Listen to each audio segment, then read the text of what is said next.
జీవితంలో మనదైన రోజు వచ్చే వరకు మనది కాని మాట పడుతూనే ఉండాలి కదంటారా. నల్ల మబ్బుల చీకటిని చూసి ఎప్పుడు భయపడకు. చీకటిని ఛేదించే వెన్నెల కూడా ఉంటుందని గుర్తించు.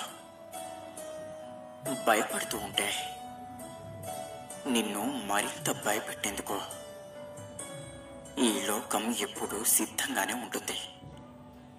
ఎందుకంటే ఎదిరించేవాడు లేకపోతే బెదిరించేవాడిదే రాజ్యం అవుతుంది కదా. ఆలోచించండి, ధైర్యంగా ఉండండి. నువ్వు అనవసరం అయిన చోట అవకాశం కల్పించుకొని మాట్లాడినా సరే దాన్ని అనవసరంగానే చూస్తారు. అలాంటి వారికి ఎంత దూరంగా ఉంటే మీ ఆత్మగౌరవానికి అంత మంచిది. గుర్తుంచుకోండి, రేపటి రోజు రాజులా బ్రతకాలి అంటే ఈరోజు కూలీగా కష్టపడాల్సిందే. ఈరోజు నువ్వు ఇలా ఉండటానికి కారణం నిన్నటి వరకు నువ్వు చేసిన పనే. ఈరోజు చేసే పని నీ భవిష్యత్తును నిర్ణయిస్తుంది. మర్చిపోకండి, ఎంత వీలైతే అంత కష్టపడండి.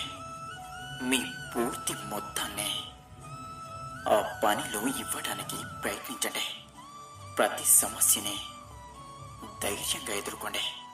స్థితులకు పరిస్థితులకు భయపడి అక్కడే ఆగిపోతే రేపన్న భవిష్యత్తుని భవ్యంగా ఎప్పటికీ చూడలేవు. సాధించాలనే సంకల్పం బలంగా ఉంటే తప్పకుండా ఈ విశ్వం మొత్తం మనకు అనుకూలంగా మారి సహకరిస్తుంది. గుర్తుంచుకోండి, ఒకడుంటాడు, ఓటమి కనిపిస్తున్నా, గాయాలు వేధిస్తున్నా పోరాటాన్ని ఆపకుండా చరిత్రను లిఖించేవాడు. అది మీరే ఎందుకు కాకూడదు? ధైర్యంగా పోరాడండి. ఓటమిని ఎప్పుడూ కూడా ఒప్పుకోకూడదు. ప్రయత్నించండి. పరిస్థితులకు లొంగిపోకుండా ఎవడైతే ప్రయత్నాన్ని ఆపడో వాడే తప్పకుండా ఈ ప్రపంచానికి ఒక చరిత్రనిస్తాడు. ఈ ప్రపంచానికే ఒక మంచి ఉదాహరణగా నిలుస్తాడు. విశ్వాసంతో ఉండండి. మీరు ఒకవేళ ఒకరిపై పగ తీర్చుకోవాలి అనుకుంటే వారిని తిట్టనవసరం లేదు, కొట్టనవసరం లేదు, ద్వేషించనవసరం లేదు, అవమానించాల్సిన అవసరమూ లేదు. వారి ముందు మీరు అనుకున్నది సాధించి నవ్వుతూ జీవిస్తే చాలు. మీ పగ తీరినట్టే. అర్థమైందనుకుంటా. బంధం ఏదైనా సరే బాధ పంచుకునేలా ఉండాలి, కానీ బాధ పెంచేలా ఉండకూడదు. అలాంటి వారికి దూరంగా ఉండండి. మనసు ప్రశాంతంగా ఉంటుంది. గుర్తుపెట్టుకోండి, జీవితంలో ఎప్పుడూ ఒకరి ఆకారాన్ని చూసి నిర్ణయానికి రాకండి. అలానే ఎప్పుడూ కూడా మిమ్మల్ని, అలాగే మీ సామర్థ్యాన్ని తక్కువ అంచనా వేసుకోకండి.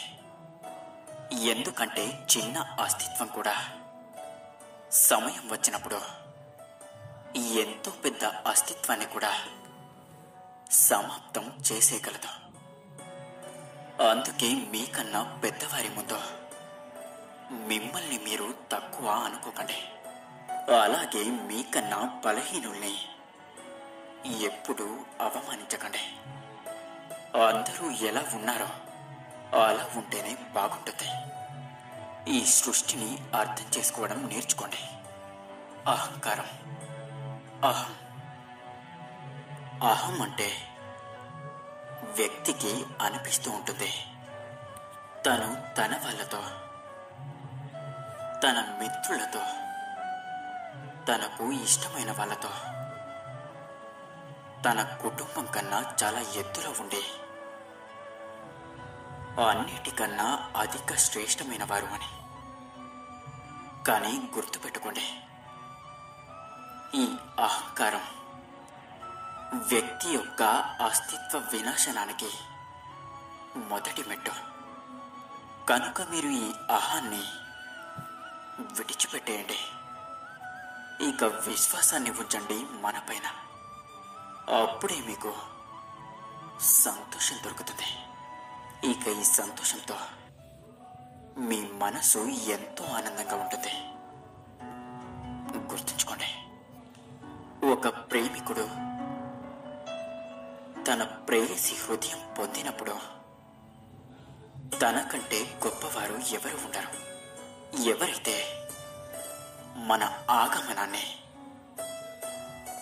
మన జీవిత గమనాన్ని మారుస్తారో వారు ఎంతో శుభకరమైన వారు. ఎవరైతే మన మనసులో ఉన్న బాధను తీసేసి అందులో ప్రేమ రంగులను నింపుతారో వారికంటే పవిత్రులు ఇంకెవ్వరు ఉండరు కాదంటారా? జీవితంలో కఠినమైన సమయమే వ్యక్తికి తన యొక్క పూర్తి శక్తిని, అలాగే తన యొక్క పూర్తి సామర్థ్యాన్ని తెలియజేస్తుంది. అందుకే సమస్యలని ఒక అదృష్టాలుగా అనుకోండి. అవి మీకు అవకాశాన్ని ఇస్తున్నాయి. అసలు మీకు ఉందో లేదు అనే ఒక శక్తిని మీరు తెలుసుకోవడానికి. నిజానికి మన సమస్యలే మన శక్తులు. వాటిని ధైర్యంగా ఎదుర్కోండి. ఇక మీకు భవిష్యత్ అంటే ఏ మాత్రం భయమే ఉండదు. ప్రశాంతంగా ఉంటారు. అలాగే ఏ చింత లేకుండా ఆనందంగా జీవిస్తారు. ఈ ప్రపంచంలో ఏ చెడు అలవాటు నుంచైనా విముక్తి పొందటానికి దాని యొక్క మొదటి అడుగు ఏమవుతుందంటే దాన్ని స్వీకరించడం.